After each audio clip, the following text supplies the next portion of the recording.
بسم اللہ الرحمن الرحیم۔ السلام علیکم جی سامعین کرام، پروگرام یاد الہی میں روزانہ عظیم ہستیوں کے تذکار پاک کیے جاتے ہیں اور اس کے ساتھ ساتھ کچھ ایسے موضوعات پر گفتگو بھی کی جاتی ہے جن سے آپ کو رہنمائی حاصل ہوتی ہے۔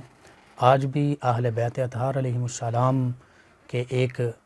چاہنے والے اور محبت کرنے والے اور ایسے محبت کرنے والے کہ اہل بیت اطہار علیہم السلام کی محبت میں ہی اپنی جان جو ہے وہ قربان کر دی اور شہادت کا رتبہ پایا، ان کا تذکرہ پاک ہوگا۔ میری مراد ہیں حضرت سیدنا میثم تمار رضی اللہ تعالی عنہ۔ آپ صحابی رسول بھی ہیں، نبی کریم صلی اللہ علیہ وآلہ وسلم کی ایمان کی حالت میں زیارت سے بھی مشرف ہوئے، اور پھر سیدنا علی المرتضیٰ کرم اللہ وجہہ الکریم کے بھی صحابی ہیں، یعنی ان کی صحبت بھی آپ کو میسر ہوئی۔ سامعین اکرام، اہل بیت اطہار علیہم السلام سے محبت یہ انسان کو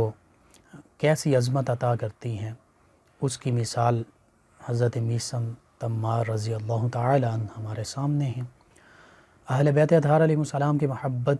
ہم پر فرض، ضروری، لازمی، ایمان کا حصہ، ایمان کا جزو، اور جو یہ فرمایا گیا الا المودۃ فی القربہ کہ صرف اور صرف اہل بیت اطہار علیہ السلام کی محبت، یہ پیارے آقا صلی اللہ علیہ وآلہ وسلم اور اللہ تعالی ہم سے چاہتا ہے۔ تو یہ اہل بیت اطہار علیہ السلام کی محبت اور پھر مودت جو ہے، یوں سمجھ لیجئے محبت کا سب سے اعلیٰ درجہ ہوا کرتا ہے۔ مودت یوں ہے جیسے مچھلی کو پانی سے ہے کہ پانی مچھلی کے بغیر زندہ نہیں رہ سکتی، مچھلی کو پانی سے باہر نکال دیجئے تو اس کے ساتھ کیا معاملہ پیش آتا ہے، وہ تڑپتی ہے اور تڑپ کر اپنی جان دے دیتی ہے۔ بس اہل بیت اطہار علیہ السلام کے ساتھ محبت اور مودت کا معاملہ بھی یہی ہے کہ ایک بندہ مومن، ایک مسلمان کے دل میں ان اہل بیت اطہار علیہ السلام کی محبت بھی یوں ہی جاگزیں ہونی چاہیے کہ اگر اس کے دل سے اللہ کے پیارے حبیب صلی اللہ علیہ وآلہ وسلم کے اہل بیت اطہار علیہ السلام کی محبت نکال دی جائے یا نکالنے کی کوشش کی جائے تو پھر یہ انسان بھی، یہ مسلمان بھی یوں ہی مچھلی کی طرح تڑپ کر اپنی جان دے دے۔ یہ ہے مودت اہل بیت اطہار علیہ السلام، اور جس پر یعنی اس محبت پر کئی صحابہ کرام رضوان اللہ تعالی علیہم اجمعین، کئی تابعین، تبع تابعین، کئی لوگوں نے جانیں بھی قربان کی، حتیٰ کہ حضرت جنید بغدادی رحمہ اللہ، ان کا جب ہم تذکرہ پڑھتے ہیں، جو اولیاء کے بھی سردار ہیں، سلسلہ عالیہ، چشتیہ، قادریہ، سہروردیہ، سبھی میں ان کا بلند مقام، تو ان کی بھی جب ایک سید زادے کے ساتھ میدان میں، پہلوانی میں، اکھاڑے میں مقابلہ ہوتا ہے تو وہ سیدنا جنید بغدادی رضی اللہ عنہ جان بوجھ کر گر جاتے ہیں، پشت اپنی زمین پر لگا لیتے ہیں، یعنی وہ مقابلہ ہار جاتے ہیں، صرف اور صرف اس لیے کہ سامنے جو ہیں وہ نبی کریم صلی اللہ علیہ وآلہ وسلم کے خانوادے کے فرد ہیں، اہل بیت اطہار علیہ السلام سادات کرام میں سے ہیں۔ تو پھر اللہ سبحانہ وتعالی نے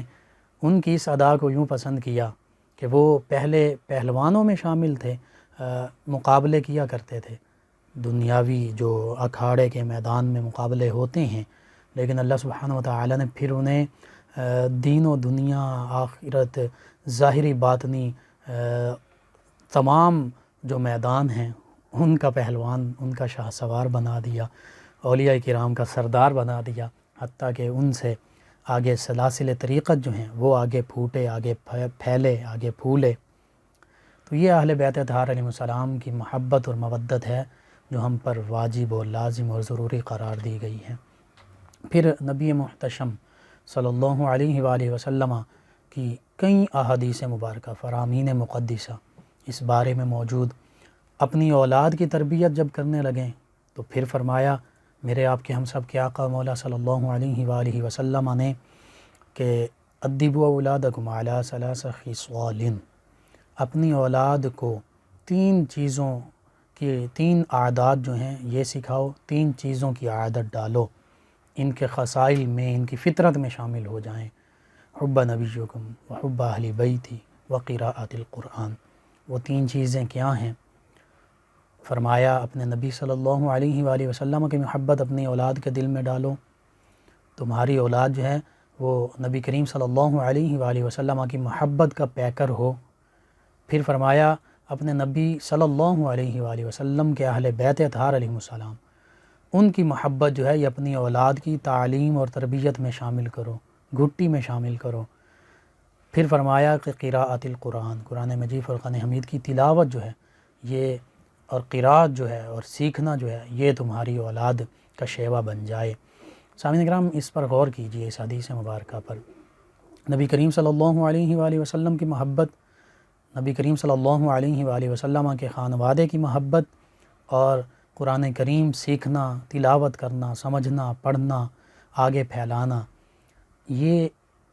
یوں سمجھ لیں کہ ایمان کے اعلیٰ درجے پر فائز ہونا ہے، کہ نبی کریم صلی اللہ علیہ وآلہ وسلم کی محبت بھی فرض، واجب، ضروری، لازمی ایمان کا جزو ہے، حتیٰ کہ اگر ایمان کو صرف ایک جملے میں چند الفاظ میں سمونا ہو تو وہ عشق نبی صلی اللہ علیہ وآلہ وسلم کا نام ہے، محبت مصطفیٰ صلی اللہ علیہ وآلہ وسلم ہی ایمان ہے، محبت اہل بیت مصطفیٰ صلی اللہ علیہ وآلہ وسلم ہی ایمان ہے، اور قرآن سیکھنا یہ بھی ایمان ہی کا ایک عملی پہلو ہے۔ نبی کریم صلی اللہ علیہ وآلہ وسلم اسی طرف ہماری رہنمائی فرما رہے ہیں۔ پھر فرمایا کہ میرے اہل بیت اطہار علیہ السلام، ان کی مثال کشتی نوح کی طرح ہے، کہ جو اس میں سوار، پھر فرمایا جو اس میں سوار ہو گیا وہ بچ گیا، وہ نجات پا گیا، اور جو اس میں سوار ہونے سے پیچھے رہ گیا، جو اس میں سوار نہ ہوا، فرمایا وہ غرق ہو گیا، وہ غرق ہو گیا، وہ ہلاک ہو گیا۔ دونوں یہ الفاظ مبارکہ مختلف احادیث مبارکہ میں موجود۔ اب سفینہ نوح علیہ السلام، اس پر غور کیجئے کہ جب سیدنا نوح علیہ السلام نے اپنی قوم کو دعوت دی اسلام کی جانب، اللہ تعالیٰ کی توحید کی جانب، اپنی رسالت کی جانب، آخرت کی یاد دہانی کروائی، تو چند ایک لوگ جو ہیں وہ آپ پر ایمان لائے، حتیٰ کہ آپ کا اپنا بیٹا، آپ کی ایک بیوی، وہ بھی آپ پر ایمان نہ لائے۔ تو اللہ فرماتا ہے انہ لیس من اہلک، کہ یہ تو آپ کے اہل میں سے ہی نہیں، یہ آپ کے گھر والوں میں سے ہی نہیں۔ تو فرمایا جب اللہ سبحانہ و تعالی نے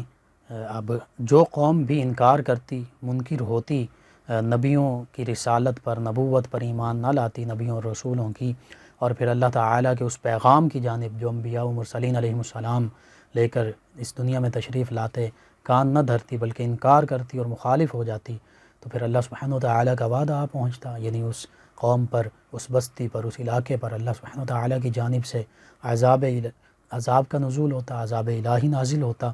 تو بس جب قوم نوح علیہ السلام نے آپ کی تکذیب کی اور آپ کی تعلیمات کو ماننے سے انکار کر دیا، تو اللہ سبحانہ و تعالیٰ کے حکم کے مطابق سیدنا آدم علیہ السلام، سیدنا نوح علیہ السلام نے وہ کشتی بنائی۔ کشتی بنانے کے بعد اس میں مسلمان مومنین سوار ہوئے، پھر جانوروں کا ایک ایک جوڑا سوار کیا گیا، حتیٰ کہ ایک روایت میں کہ وہ شیطان بھی جو ہے گدھے کی دم کے ساتھ چپک کر ایک شکل میں بیٹھ گیا۔ بہرحال اس وقت بھی سیدنا نوح علیہ السلام کی کشتی میں جو سوار ہو گئے تھے وہی نجات پا گئے۔ طوفان آیا، سیلاب آیا، اور ایسا طوفان نوح بھی جسے کہتے ہیں، ایسا طوفان اور ایسا سیلاب آیا، کفار سمجھے، نہ ماننے والے سمجھے کہ اپنی دانست میں کہ ہم تو پہاڑ کی چوٹیوں پر چڑھ جائیں گے، ہم پناہ گزین ہو جائیں گے، ہمیں اس سیلاب سے، اس طوفان سے کچھ نہیں ہوگا۔ لیکن اللہ سبحانہ و تعالیٰ کی طرف سے وہ طوفان، وہ سیلاب ایسا تھا کہ پہاڑوں کی چوٹیاں بھی جو ہیں اس پانی کی گہرائی میں نیچے آ گئیں۔ تو اس وقت کون بچا؟ صرف اور صرف وہ لوگ بچے، ان لوگوں نے نجات پائی جو مسلمان تھے، جو سیدنا نوح علیہ السلام پر ایمان لانے والے تھے، جو آپ کی دعوت پر لبیک کہنے والے تھے، آپ کی نبوت، آپ کی رسالت پر لبیک کہنے والے تھے، جو آپ سے محبت کرنے والے تھے، جو اللہ سے محبت کرنے والے تھے۔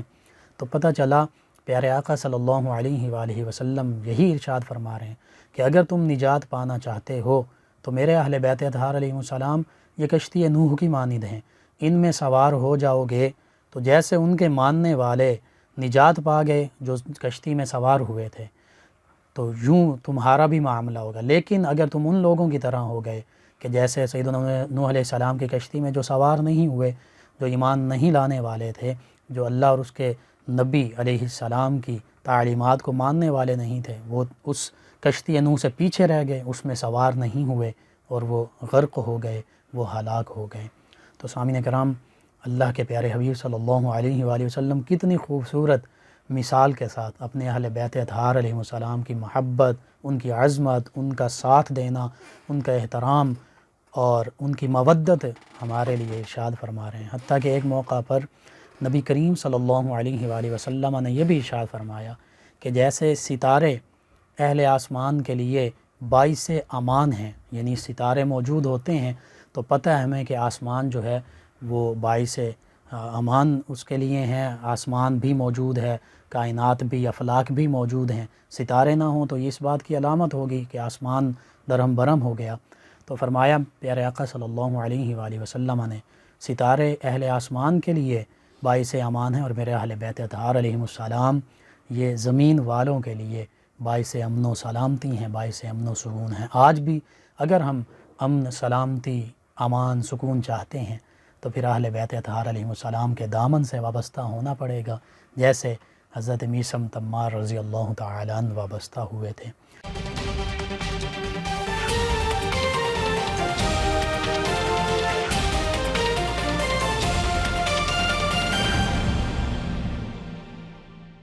اکرام، حضرت میثم تمار اسدی کوفی رضی اللہ تعالیٰ عنہ کا تذکرہ خیر ہو رہا ہے۔ آپ صحابی رسول بھی ہیں، نبی کریم صلی اللہ علیہ وآلہ وسلم کی زیارت سے بھی مشرف ہوئے، اور پھر سیدنا علی المرتضیٰ کرم اللہ وجہہ الکریم کے بہت ہی قریب رہے۔ آپ کو اسدی اس لیے کہا جاتا ہے، اگرچہ آپ نہروان میں پیدا ہوئے جو کہ عراق اور ایران کے درمیان ایک علاقہ ہے، آپ کے والد کا نام یحییٰ ہے، لیکن آپ کے بارے میں یہ بھی تذکرہ نگاروں نے، مورخین نے لکھا کہ آپ اہل فارس سے ہیں، ایران سے ہیں۔ بہرحال آپ کو غلام بنا لیا گیا، قبیلہ بنو اسد جو ہے اس کی ایک خاتون، انہوں نے آپ کو خریدا، اور اس خاتون سے پھر سیدنا علی المرتضیٰ کرم اللہ تعالی وجہ الکریم نے آپ کو خرید کر آزاد کر دیا،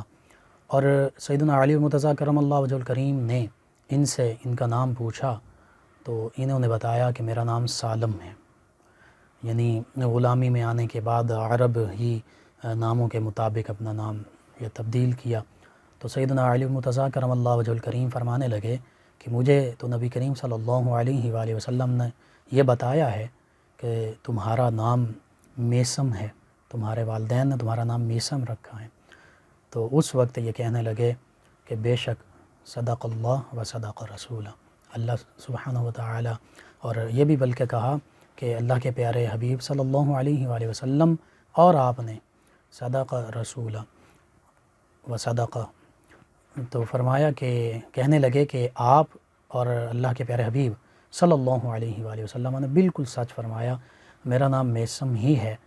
اور پھر سیدنا علی المرتضیٰ کرم اللہ وجہ الکریم نے یہ بھی ارشاد فرمایا کہ تم اپنے اس نام کی حفاظت بھی کرنا اور اپنے لیے کنیت ابو سالم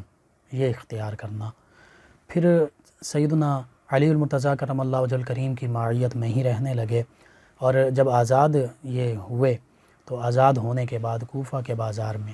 کیونکہ سیدنا علی المرتضیٰ کرم اللہ وجہ الکریم نے کوفہ کو دارالحکومت بنایا، کیپٹل بنایا اسلامی ریاست کا، تو یہ کوفہ کے بازار میں پھر کھجوریں بیچا کرتے تھے، اسی وجہ سے ان کا لقب تمار پڑ گیا، یعنی کھجوریں بیچنے والے۔ سیدنا علی المرتضیٰ کرم اللہ وجہ الکریم بھی ان کے پاس تشریف لے جایا کرتے، اور یہ چونکہ نبی کریم صلی اللہ علیہ وآلہ وسلم کے ساتھ، پھر اہل بیت اطہار علیہ السلام کے ساتھ، اور خصوصاً سیدنا علی المرتضیٰ کرم اللہ وجہ الکریم کے ساتھ بہت زیادہ محبت کیا کرتے تھے حضرت میثم تمار رضی اللہ عنہ، تو سیدنا علی المرتضیٰ کرم اللہ وجہ الکریم بھی ان سے محبت فرماتے، اور پھر ان کو اپنے جو اسرار ہیں، علوم ہیں، علوم نبوت سے جو وافر حصہ ملا، جیسا کہ پیارے آقا نے بھی فرمایا انا مدینۃ العلم وعلی بابھا، کہ میں علم کا شہر ہوں، علی اس کا دروازہ ہیں، اور پھر یہ بھی فرمایا کہ جو علم کے شہر میں داخل ہونا چاہے وہ دروازے سے آئے، یعنی وہ سیدنا علی المرتضیٰ کرم اللہ وجہ الکریم کی بارگاہ میں حاضر ہو۔ تو بس انہوں نے اس حدیث مبارکہ پر عمل کرتے ہوئے سیدنا علی المرتضیٰ کرم اللہ وجہ الکریم کی بارگاہ میں حاضری دی، حاضر ہوتے رہے، اور سیدنا علی المرتضیٰ کرم اللہ وجہ الکریم بھی ان کے پاس تشریف لے جاتے۔ تو انہوں نے سیدنا علی المرتضیٰ کرم اللہ وجہ الکریم سے قرآن، سنت، احادیث مبارکہ یہ علوم بھی سیکھے، ظاہری علوم، حتیٰ کہ باطنی علوم اور اسرار کے علوم بھی سیکھے۔ اسرار کے علوم وہ ہیں کہ جیسے سیدنا ابو ہریرہ رضی اللہ عنہ سے بھی روایت فرماتے ہیں کہ نبی کریم صلی اللہ علیہ وآلہ وسلم سے مجھے 2 علوم حاصل ہوئے، ایک میں نے تم تک پہنچا دیا، اور دوسرا علم وہ ہے اسرار کا علم کہ اگر وہ میں بیان کروں تو میرا حلقوم کاٹ دیا جائے، میری گردن، میرا گلا کاٹ دیا جائے۔ تو اللہ تعالیٰ نے اپنے یہ علوم باطنی ان سے سب سے زیادہ انبیاء و مرسلین علیہم الصلاۃ والتسلیم کو نوازا، پھر ان کے صحابہ کو، تو اسی طرح نبی کریم صلی اللہ علیہ وآلہ وسلم اور آپ کے صحابہ کو ان علوم سے، اسرار سے نوازا گیا۔ اور اس کی مثال قرآن مجید فرقان حمید میں بھی موجود ہے کہ سیدنا موسیٰ علیہ السلام حضرت خضر ان کے پاس جاتے ہیں، اور وہ 3 معاملات پیش آتے ہیں کہ وہ جس کشتی میں سفر کیا اسی کشتی میں سوراخ کر دیا، جس بستی والوں نے مہمان نوازی نہیں کی اسی بستی کی ایک دیوار جو ہے وہ کھڑی کر دی۔ اسی طرح وہ ایک بوڑھے شخص ہیں، بوڑھا مرد اور عورت ہیں، ان کا چھوٹا سا بچہ ہے، اس کا گلا گھونٹ دیتے ہیں، اس کو مار دیتے ہیں۔ سیدنا موسیٰ علیہ السلام ہر موقع پر فرماتے ہیں، پوچھتے ہیں کہ یہ آپ نے کیوں کیا؟ بظاہر یہ ہمیں لگتا ہے کہ کیسا کسی بچے کو مار دینا، پھر جو مہمان نوازی نہ کرے اسی بستی، اسی کے لوگوں کی دیوار گر رہی ہو اس کو سیدھا کر دینا، اور جو اچھا سلوک کرے کشتی میں بٹھائے اور بغیر کچھ لیے دوسری جانب دریا کے پار لگا دے، اس کی کشتی میں چھید کر دینا، سوراخ کر دینا، تو عقل نہیں مانتی کہ ایسا ہونا چاہیے۔ تو پھر سیدنا خضر علیہ السلام نے ان کی وجوہات بھی بتائیں کہ وہ جو دیوار گر رہی تھی وہ اس بستی میں اگرچہ انہوں نے مہمان نوازی نہیں کی لیکن وہ یتیم بچوں کی تھی، اس کے نیچے ان کے والدین نے خزانہ دفن کیا ہوا تھا، ابھی وہ بچے چھوٹے تھے، جب بڑے ہو جائیں گے اگر وہ دیوار گر جاتی تو لوگ وہ خزانہ جو ہے وہ وہاں سے لوٹ لیتے، تو اس لیے سیدھی کر دی تاکہ جب بڑے ہو جائیں گے تو ان کو بتا دیا جائے گا، اللہ تعالیٰ کے حکم کے مطابق انہیں پتہ چل جائے گا کہ اس کے نیچے ہمارا خزانہ ہے۔ یا سیدنا خضر علیہ السلام خود اللہ تعالیٰ کے حکم سے بتا دیں گے، جیسے اب دیوار کھڑی کر رہے ہیں اللہ تعالیٰ کے اذن اور عطا اور علوم اسرار ہی کے تحت تو یہ کر رہے ہیں۔ پھر وہ کشتی جس میں چھید کیا وہ بھی آپ نے بتایا، اس لیے سوراخ کیے کہ دوسری جانب وہ بادشاہ موجود ہے، وہ نئی کشتی تھی، اس کی نئی کشتی کو وہ چھین لیتا ہے، تو اس کو عیبدار کر دیا، وہ نہیں لے گا، بعد میں یہ اس کو ٹھیک کر لے گا۔ اسی طرح وہ جو بوڑھے والدین تھے ان کے بچے کو گلا گھونٹ کر مار دیا، اس لیے کہ اس کے پیشانی پر حضرت خضر علیہ السلام کو کافر، کاف الف فیر لکھا ہوا نظر آ رہا تھا، تو فرمایا اللہ تعالیٰ ان کو اور اولاد دے گا، یہ کافر ہوگا، اس کی وجہ سے اس کے والدین بھی جو ہیں وہ آزمائش میں مبتلا ہوں گے، ہو سکتا ہے وہ بھی کافر ہو جائے۔ تو یہ اسرار کا علم جو ہے اللہ تعالیٰ اپنے بہترین بندوں کو نوازتا ہے، اپنے انبیاء و مرسلین کو، اپنے نبیوں کے جو معیت اختیار کرنے والے ہیں اہل بیت اطہار علیہ السلام کو بھی اس سے نوازا گیا۔ تو سیدنا علی المرتضیٰ کرم اللہ وجہ الکریم نے بھی ان اسرار میں سے کچھ علم جو ہے حضرت میثم-تمار رضی اللہ عنہ کو ارشاد فرمایا، حتیٰ کہ آپ خود حضرت میثم-تمار رضی اللہ عنہ اسی علم کے مطابق لوگوں کو بتایا کرتے تھے۔ آپ نے یہ پیشین گوئی کی تھی، بتایا تھا کہ واقعہ کربلا جو ہے 10 محرم کے دن پیش آئے گا، اور دین کے دشمن اس دن کو برکت کے عنوان کے تحت اس دن کو منائیں گے۔ پھر یہ بھی فرمایا کہ حضرت مسلم بن عقیل رضی اللہ عنہ یہ بھی شہید ہوں گے، وہ بھی کوفہ میں شہید ہوئے، حتیٰ کہ سیدنا علی المرتضیٰ کرم اللہ وجہ الکریم نے ان سے یہ بھی فرمایا کہ اے میثم، اس وقت تمہارا کیا حال ہوگا جب میری محبت کی وجہ سے تمہیں حاکم جو ہے، حاکم وقت، وہ تختہ دار پر پھانسی پر لٹکا دے گا۔ آپ نے عرض کیا کہ اے مولا، میں آپ کی محبت کے لیے صبر کروں گا، شہادت جو ہے اس کا رتبہ پا لوں گا، لیکن میں آپ کے فضیلت، آپ کی محبت کے کلمات بیان کرنے سے نہیں رکوں گا۔ حتیٰ کہ سیدنا علی المرتضیٰ کرم اللہ وجہ الکریم نے اس موقع پر یہ بھی ارشاد فرمایا کہ وہ پہلے دن تمہیں پھانسی پہ لٹکائیں گے، پھر دوسرے دن پیٹ سے، منہ سے آپ کے خون بہے گا، اور تیسرے دن ایک ان میں سے آپ کے پیٹ میں خنجر جو ہے وہ گھونپے گا اور یوں شہادت ہو جائے گی، اور بالکل پھر ایسا ہی ہوا۔ سامعین کرام، قرآن کے علوم بھی سکھائے۔ سیدنا علی المرتضیٰ کرم اللہ وجہ الکریم جو مدینۃ العلم کے باب ہیں، باب مدینۃ العلم، شہر علم کے دروازہ ہیں، ان سے تو صحابہ کرام بھی علم حاصل کیا کرتے تھے۔ حضرت عبداللہ ابن عباس رضی اللہ عنہما فرماتے ہیں کہ ایک رات میں ان کے پاس بیٹھا تو سورہ فاتحہ کی تفسیر شروع کی، ابھی تھوڑی سی تفسیر بھی مکمل نہیں ہوئی تھی، رات گزر گئی، حتیٰ کہ خود سیدنا علی المرتضیٰ کرم اللہ وجہ الکریم فرماتے ہیں کہ میں سورہ فاتحہ کی اگر تفسیر لکھوں تو 70 اونٹوں تک کا فرمایا کہ اس پر لا دی جائے، 7 اونٹ کا بھی ذکر، 70 کا بھی، پھر بھی وہ تفسیر مکمل نہ ہو۔ یہ نبی کریم صلی اللہ علیہ وآلہ وسلم کا علم ہے جو آپ تک پہنچا، اور پھر آپ نے آگے پہنچایا جو اہل بیت اطہار علیہ السلام کو جس سے نوازا گیا۔ اب حضرت میثم تمار رضی اللہ عنہ کیونکہ کھجور کی تجارت بھی کیا کرتے تھے، تو جب کوفہ کے جو تاجرین ہوتے ان کے حقوق کی بات ہوتی تو یہ حاکم وقت تک ان تاجرین کے حقوق کے لیے بھی بات کرتے۔ پھر سیدنا علی المرتضیٰ کرم اللہ وجہ الکریم کے سے حاصل کردہ علوم سے، علوم قرآن سے، سیدنا عبداللہ ابن عباس رضی اللہ عنہ فرماتے ہیں کہ ایک مرتبہ میں ان کے پاس آیا، ان کے پاس بیٹھا تو میں نے کہا کہ میرے لیے قلم اور سیاہی لائی جائے، کاغذ لائے جائیں، تاکہ ان سے میں جو سیدنا علی المرتضیٰ کرم اللہ وجہ الکریم کا عطا کردہ علم ہے قرآن کی تفسیر سے متعلق وہ حاصل کر لوں۔ پھر 2 روایات ہیں، ایک روایت کے مطابق 60 ہجری 22 ذی الحج یعنی محرم الحرام 10 محرم الحرام 61 ہجری واقعہ کربلا سے تقریباً 18 دن پہلے، اور دوسری روایت کے مطابق واقعہ کربلا کے بعد جیسے سیدنا علی المرتضیٰ کرم اللہ وجہ الکریم نے فرمایا تھا اسی طرح آپ کو شہید کیا گیا، حتیٰ کہ آپ عمر بن حریث، اس کے بارے میں یہ سیدنا علی المرتضیٰ کرم اللہ وجہ الکریم نے یہ بھی فرمایا تھا کہ اس کے گھر کے سامنے جو کھجور کا درخت ہے اس پر تمہیں پھانسی دی جائے گی، اور آپ اس درخت کے پاس روزانہ جاتے، وہاں پر جھاڑو بھی پھیرتے، وہاں نماز بھی ادا کیا کرتے۔ فرماتے حضرت میثم-تمار رضی اللہ عنہ کہ تو کتنا مبارک درخت ہے کہ تجھے میرے لیے پیدا کیا گیا۔ اور پھر یوں ہی ہوا کہ جب آپ کا وقت شہادت قریب آیا، ابن زیاد کو یہ پتہ چلا کہ یہ تو سیدنا علی المرتضیٰ کرم اللہ وجہ الکریم کے فضائل بیان کرتے ہیں، اہل بیت کی عظمت بیان کرتے ہیں، تو اس نے یہ مکہ المکرمہ سے واپس لوٹ رہے تھے حج اور کعبۃ اللہ کی زیارت کے بعد، تو اس نے قادسیہ کے مقام پر ان کو گرفتار کروایا اور پھر اسی درخت پر لے جا کر ان کو لٹکایا گیا، حتیٰ کہ وہ کہنے لگا کہ میں تمہارے ہاتھ اور پاؤں کاٹ دوں گا۔ آپ فرمایا مجھے پتہ ہے، سیدنا علی المرتضیٰ کرم اللہ وجہ الکریم نے اس کے بارے میں مجھے آگاہ کیا تھا، بلکہ انہوں نے تو یہاں تک بھی فرمایا تھا کہ تم میری زبان بھی کاٹو گے، تو وہ کہنے لگا نہیں میں زبان نہیں کاٹوں گا۔ تو اسی اثناء میں اس نے کہا کہ تم سیدنا علی المرتضیٰ کرم اللہ وجہ الکریم سے نفرت کا اظہار کرو، تو آپ فرمانے لگے نہیں میں ایسا نہیں کر سکتا، بلکہ سیدنا علی المرتضیٰ کرم اللہ وجہ الکریم کی عظمت بیان کرنے لگے تو اس نے اسی اثناء میں ان کی زبان بھی کٹوا دی۔ یوں سیدنا علی المرتضیٰ کرم اللہ وجہ الکریم کا ان سے کیا گیا وہ وعدہ بھی پورا ہوا کہ زبان بھی کاٹی جائے گی، اور پھر اسی طرح 3 دن ان کو وہ دار پر لٹکایا گیا،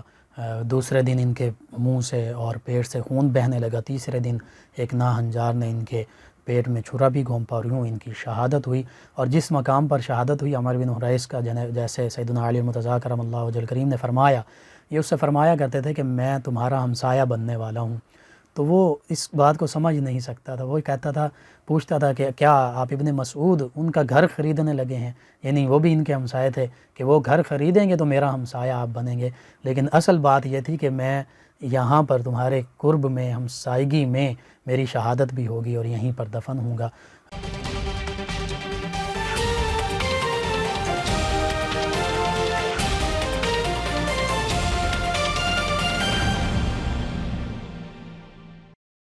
سامعین، اس دوران ہمیں جوائن کیا ہمارے لسنرز ہیں محمد اشرف فوجی صاحب، یہ کہتے ہیں آپ کا پروگرام ماشاءاللہ بہت اچھا ہوتا ہے، ہم روزانہ سنتے ہیں۔ جی محمد اشرف صاحب آپ کا شکریہ۔ اور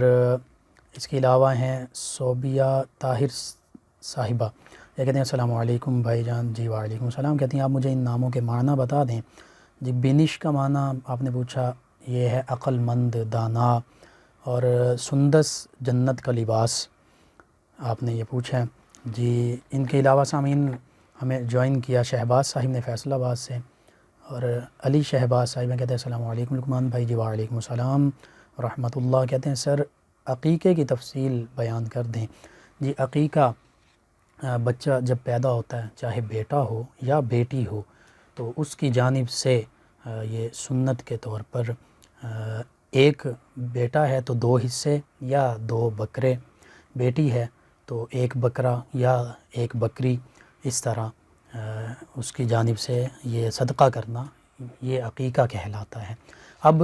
اس میں جو میں نے عرض کیا کہ بیٹے کی جانب سے 2 حصے یا 2 بکرے یا 2 جانور، اور بیٹی کی جانب سے 1 حصہ یا 1 بکرا، 1 بکری، 1 جانور، تو یہ بھی ٹھیک ہے، بہتر یہ ہے۔ اس کے برعکس بھی ہو سکتا ہے، حتیٰ کہ بیٹا اور بیٹی دونوں کی جانب سے 1 جانور، 1 بکرا، 1 بکری بھی ہو سکتی ہے، حصہ بھی 1 ہو سکتا ہے۔ قربانی کے جانور میں بھی عقیقے کا حصہ شامل کیا جا سکتا ہے۔ یہ عقیقے کی تفصیل میں نے آپ کے سامنے عرض کر دی۔ سامعین کرام، ان کے علاوہ ہمیں جوائن کیا علی رضا صاحب نے 108 چک سے، اور یہ کہتے ہیں مفتی صاحب کیا حال ہے آپ کا؟ جی الحمدللہ، کہتے ہیں آپ کا پروگرام بہت اچھا ہے، اور کہتے ہیں شادی کے لیے کوئی وظیفہ بتا دیں اور دعا فرما دیں۔ جی شادی کے لیے جو مجرب عمل ہے، اللہ سبحانہ وتعالی کی رضا سے، اللہ تعالی ہی کے حکم سے سارے معاملات طے پاتے ہیں، تو آپ اللہ سبحانہ وتعالی کو یاد کیجئے یوں کہ 90 دن کم از کم روزانہ عشاء کی نماز کے بعد 5 وقت نماز بھی پڑھیں، قرآن کریم کی تلاوت بھی کریں، درود پاک کی کثرت بھی کریں۔ عشاء کی نماز کے بعد 41 مرتبہ روزانہ سورہ اخلاص پڑھیں، اور طاق اعداد میں، یا اگر ہو سکے تو 11 مرتبہ اس سے شروع میں اور آخر میں درود پاک بھی پڑھ لیجئے انشاءاللہ، اور پھر دعا بھی کیجئے، انشاءاللہ اللہ سبحانہ وتعالی بہتری فرما دے گا۔ سامعین، ان کے علاوہ میں جوائن کیا ہے راشد نوید صاحب نے، اور یہ کہتے ہیں کہ 117 چک جیم بے سے، یہ کہتے ہیں مفتی صاحب صبغہ شہزاد کا معنی بھی بتا دیجئے، اور راشد نوید کا معنی۔ جی راشد کا معنی ہے رشید، راشد یہ ہدایت والا، ہدایت پانے والا، نوید خوشخبری کو کہتے ہیں، اور صبغہ کا معنی ہے رنگ، اور شہزاد یہ شاہ کا بیٹا، یعنی بادشاہ کا بیٹا، اس کا لفظی معنی یہ ہے۔ سامعین، ان کے علاوہ ہمیں جوائن کیا 208 چک سے افتخار ڈوگر صاحب نے، اور یہ کہتے ہیں میرا بیٹا غلام حسین اور احمد ڈوگر اور غلام فاطمہ یہ بھی آپ کا پروگرام سن رہے ہیں، آپ کا پروگرام بہت اچھا ہوتا ہے۔ جی شکریہ آپ کا۔ بابا نونا صاحب ہیں 208 چک سے، پروگرام کو پسند کیا۔ محمد سلیم ہیں 208 چک سے، اور یہ کہتے ہیں ان کے ساتھ ہیں اسلم صاحب، یہ کہتے ہیں مفتی صاحب بینک سے جو لون لیتے ہیں، قرضہ لیتے ہیں، کیا یہ صحیح ہے یا نہیں؟ جی اگر جتنا قرضہ آپ نے لیا ہے اتنا ہی واپس لوٹانا ہے تو پھر یہ جائز ہے، ممنوع نہیں۔ لیکن اگر آپ نے قرض بالفرض 1 لاکھ لیا ہے، واپس آپ نے اس سے زیادہ لوٹانے 1,10,000 20,000 50,000، تو یہ سودی قرضہ ہے، یہ ناجائز ہے، یہ حرام ہے، یہ منع ہے۔ سامعین، ان کے علاوہ ہمیں جوائن کیا وسیم صاحب نے، یہ کہتے ہیں السلام علیکم لقمان بھائی۔ جی وعلیکم السلام، کہتے ہیں آپ کا کیا حال ہے؟ سب سننے والوں کو سلام۔ جی الحمدللہ۔ محمد شعیب صاحب نے ہمیں جوائن کیا، یہ کہتے ہیں جب ہم کسی اللہ کے ولی کے مزار مبارکہ پر حاضر ہوتے ہیں تو پھر ہماری عاجزی اور انکساری کیسی ہونی چاہیے، وہاں پر کیسے حاضر ہوا جائے؟ جی اس کے بارے میں علماء نے یہ لکھا ہے کہ وہاں آپ حاضر ہوں، ان کے وسیلے سے دعا بھی مانگ سکتے ہیں، اور وہاں پر آپ جب بھی جائیں تلاوت قرآن مجید کی کثرت کریں، درود پاک کی کثرت کریں، اور صاحب مزار کے لیے بھی ہدیتاً اصالِ ثواب کر دیں، پڑھیں کچھ، اور ان کے وسیلے سے اللہ سبحانہ وتعالی کی بارگاہ میں دعا کیجئے، انشاءاللہ اللہ سبحانہ وتعالی ان کے وسیلے سے آپ کی دعا بھی قبول فرمائے گا، اور اللہ تعالی کے جو ولی ہیں ان کے مزارات سے فیض یاب بھی ہوں گے آپ۔ سامعین کرام، رضا صاحب ہیں فیصل آباد سے، یہ کہتی ہیں کہ ہمارے گھر میں ہر وقت کوئی نہ کوئی مصیبت آتی رہتی ہے، کوئی وظیفہ بتا دیں۔ اور دوسرے نے پوچھا کہ آپس میں محبت ہو گھر میں بھی، تو یہ کہتے ہیں اس کے لیے کوئی وظیفہ بتا دیں۔ جاب کے لیے بھی انہوں نے وظیفہ پوچھا ہے۔ جی میں وظیفہ گھر میں بہتری کے لیے اور آپس میں محبت کے لیے اور جاب کے لیے تینوں وظائف جو ہیں یہ عرض کرتا ہوں۔ گھر میں برکت کے لیے جیسے میں روزانہ عرض کرتا ہوں کہ نماز بھی پڑھی جائے، قرآن مجید فرقان حمید کی تلاوت، درود و سلام کی کثرت کی جائے، اور خصوصاً گھر میں داخل ہوتے وقت سورہ اخلاص پڑھی جائے، نبی کریم صلی اللہ علیہ وآلہ وسلم کی بارگاہ میں ہدیہ درود و سلام عرض کیا جائے، اور السلام علیکم ورحمۃ اللہ وبرکاتہ سب گھر والوں کو کہا جائے، اور سب یہ عمل کریں. یہ حدیث مبارکہ میں بتایا گیا عمل ہے. انشاءاللہ گھر میں خیر و برکت ہوگی. پھر سورہ بقرہ گھر میں روزانہ پڑھیں. اس میں بھی حدیث مبارکہ میں آتا ہے کہ اس سے بھی گھر میں اگر کوئی اثرات بھی ہوں، کوئی معاملات ایسے بھی ہوں، جادو آسے وغیرہ، تو ان سے بھی نجات ملتی ہے. پھر سورہ فاتحہ کم از کم 6 مرتبہ صبح، 6 مرتبہ شام، پھر اس کے ساتھ 3 مرتبہ آیت الکرسی اور آخری تینوں صورتیں ملا کر پڑھیں. انشاءاللہ اللہ سبحانہ و تعالی بہتری فرمائے گا. پانی پر دم کر کے بھی پی سکتے ہیں. تو یہ چند عمل کریں، انشاءاللہ گھر میں برکت ہوگی. محبت کے لیے یا ودود یا رعوف یا رحیم 1001 مرتبہ پڑھ کر پانی پر کسی بھی کھانے والی چیز پر دم کر کے پی لیں، کھا لیں. انشاءاللہ اللہ تعالیٰ بہتری فرمائے گا. سب گھر والے کھائیں. اور جواب کے لیے وظیفہ میں نے عرض کیا تھا، دوبارہ عرض کر دیتا ہوں کہ یا مسبب الاسباب، عشاء کی نماز کے بعد اس کو کم از کم 500 مرتبہ روزانہ پڑھیے، ولاخر درود پاک بھی پڑھیے.